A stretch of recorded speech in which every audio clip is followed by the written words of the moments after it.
Dear students, हम लोग new lesson पढ़ रहे थे घर्षण बल। जैसा कि हमने घर्षण बल की एक जो है हल्की सी रूपरेखा कल की क्लास में खींची थी। आपको बेटा बताया था कि बहुत ही छोटा लेसन है और छोटा इसलिए और ज़्यादा हो गया है, कोरोना काल की वजह से इसके काफ़ी कैंसल हो गए हैं। घर्षण बल हिंदी में रगड़ बल।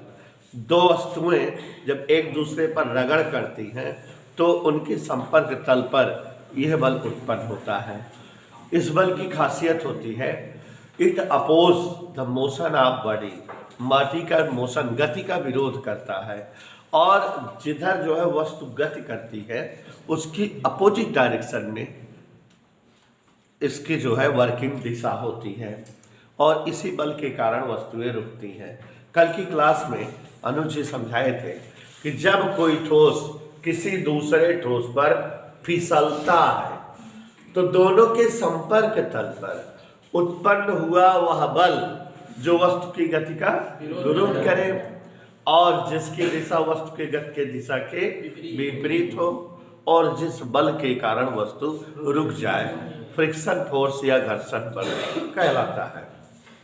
When one body moves to another body, then a force created at their contract layer which oppose motion of the body and which direction is in the opposite direction of the direction of body and by which body comes into rest is called friction force।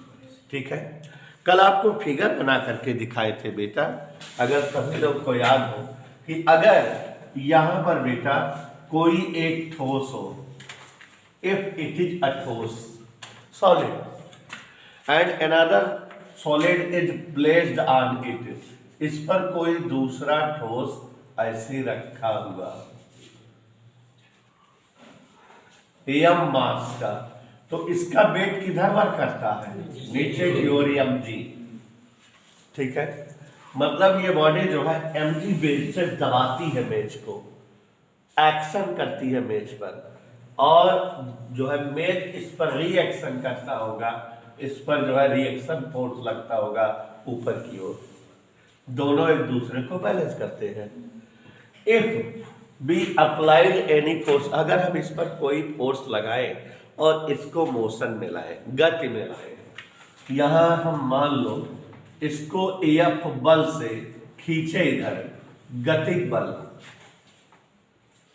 माने इस बल से इसको खींच रहे हैं, तो हम समझ गए एक ठोस दूसरे ठोस पर गति कर रहा है कि नहीं। तुरंत दोनों के संपर्क तल पर एक बल बनेगा जिसे हम P से डिनोट करते हैं और यही हमारा घर्षण बल या फ्रिक्शन फोर्स होता है। ये एक वेक्टर राशि है, इसलिए इसके मैक्सिमम कितने कंपोनेंट होंगे? तो एक x अक्ष की दिशा में और एक y एक्सिस के अलावा। तो घर्षण बल का वह घटक जो तल के समांतर या तल की दिशा में होता है, a component of friction force which is in the direction of plane or which is parallel to the direction of plane। नहीं समझे बेटा? a component of friction force which is parallel to the direction of plane, तल की दिशा के समांतर हो या तल की दिशा में हो, is called static friction force, स्थैतिक घर्षण बल। जो बेटा इंग्लिश मीडियम वाले बच्चे क्लास में आ रहे हो, 2-3 लोग, वो बेटा हम वीडियो में जैसे बोल रहे हैं, रिकॉर्ड हो रही है, तो पहली चीज़ तो अपने आप ट्रांसलेट करोगे तो और ज़्यादा बेहतर, अच्छे से याद हो जाएगा। और बाय द वे प्रॉब्लम होती हो तो आप जो है वीडियो देख करके वहाँ से चुरा लिया करो, जो मैं बोला रहता हूँ अंग्रेजी वाक्य उसको राइट आउट कर लिया करो। थोड़ा सा बर्डन है आपको, माने हम सुबह पढ़ा रहे हैं, 15 मिनट आपको विजेता तिवारी घर पे पढ़ना पड़ेगा, तो 10-15 मिनट घर पे पढ़ लिया करो। नोट्स रोज की रोज बनाया करो, ठीक है? पर डे के नोट्स, जैसे आज पढ़ा रहे हैं शाम को अपनी नोट बना लेना, और अगर कोई डाउट बना रहे वहाँ पर जगह छोड़ देना, नेक्स्ट डे हमसे पूछ लिया करो कि सर इसकी इंग्लिश नहीं आई बता दो, ठीक? और रोज की रोज बनाया करो, हम किसी भी दिन काफ़ी चेक कर लेंगे, डांट पड़ेगी। तो क्या बताए बेटा, घर्षण बल का जो घटक तल के समांतर होता है, a component of friction force which is parallel to the plane is called static friction force, स्थैतिक घर्षण बल कहलाता है। और घर्षण बल का जो घटक तल के लंबवत होता है वह जो है अभिलंब प्रतिक्रिया, नॉर्मल रिएक्शन कहलाता है। क्या कहलाता है साजिद नाडिये वाला? Normal reaction. ठीक है। A component of friction force which is perpendicular to the direction of plane, तल के लंबवत हो, उसे ही अभिलंब प्रतिक्रिया या नॉर्मल रिएक्शन कहा जाता है। ये नॉर्मल रिएक्शन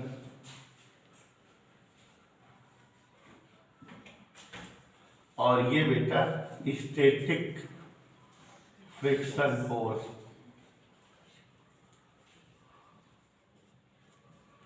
इतना समझाए थे ना बेटा। नॉर्मल रिएक्शन वस्तु के भार को बैलेंस करता है, अभिलंब प्रक्रिया द्वारा वस्तु का भार संतुलित होता है, जबकि स्टैटिक घर्षण बल वस्तु के गति को संतुलित करता है। फिर यहीं पर आपको बेटा सीमांत घर्षण बल समझाए थे।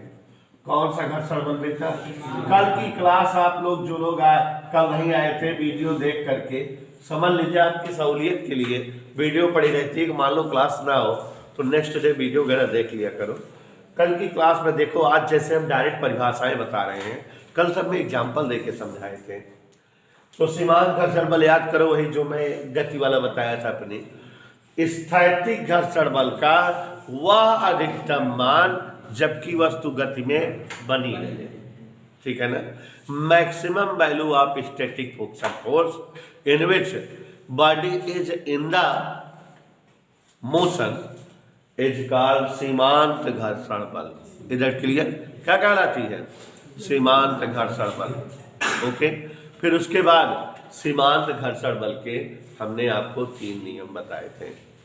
क्या है बेटा? पहला बताए थे कि सीमांत घर्षण बल क्षेत्रफल पर निर्भर, तल की प्रकृति पर निर्भर, और स्थैतिक घर्षण बल अभिलंब प्रतिक्रिया के समानुपाती। Fs प्रोपोर्शनल R, Fs बराबर म्यूएस R, म्यूएस बराबर Fs अपान R। और ये म्यूएस क्या था? स्थैतिक घर्षण गुणांक, कोएफिशिएंट। परिभाषा बन गई थी सीमांत घर्षण की अवस्था में स्थैतिक घर्षण बल और अभिलंब प्रतिक्रिया का अनुपात स्थैतिक घर्षण गुणांक। ऐसे आपको दिखाए थे Fs प्रोपोर्शनल R, तो Fs equal mu s R, mu s equal Fs अपान R। यही था ना। तो कैसे डेफिनेशन बोलोगे?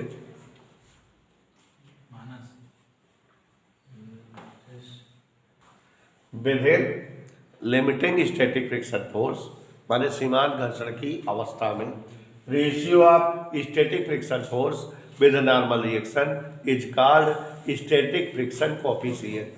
समझ है बेटा? और यहाँ आपको बताए थे कि स्टैटिक फ्रिक्शन फोर्स और नॉर्मल रिएक्शन, स्थैतिक घर्षण बल और अभिलंब प्रतिक्रिया का परिणामी ये वाला बल है, और ये इसके साथ जो कोण बनाता है उसे ही हम घर्षण कोण कहते हैं। तो डेफिनेशन बनती है क्या? स्थैतिक घर्षण बल और अभिलंब प्रतिक्रिया के परिणामी द्वारा अभिलंब प्रतिक्रिया के साथ बना कोण घर्षण कोण कहलाता है। डेफिनेशन बोलोगे, an angle subtended in between resultant of static friction force and normal reaction with normal reaction is called static friction angle। ठीक है ना बेटा? और अब जो है इसमें और इसमें एक रिलेशन बताए थे, mu s equal tan theta. Static घर्षण गुणांक घर्षण कोण की टेंजेंट के समान होता है। कल बताए थे बेटा घर्षण बल कितने प्रकार के होते हैं? 3। कौन कौन? स्थैतिक घर्षण बल, गतिक घर्षण बल काइनेटिक फ्रिक्शन फोर्स, और रोलिंग फ्रिक्शन फोर्स, ठीक है, लोटनिक घर्षण बल। और आपको वहाँ पर समझाए थे बेटा कि सबसे ज़्यादा वैल्यू स्टैटिक की होती है, सबसे कम रोलिंग की। कारण बताओ, क्वेश्चन कुछ एक आध तो समझाए थे।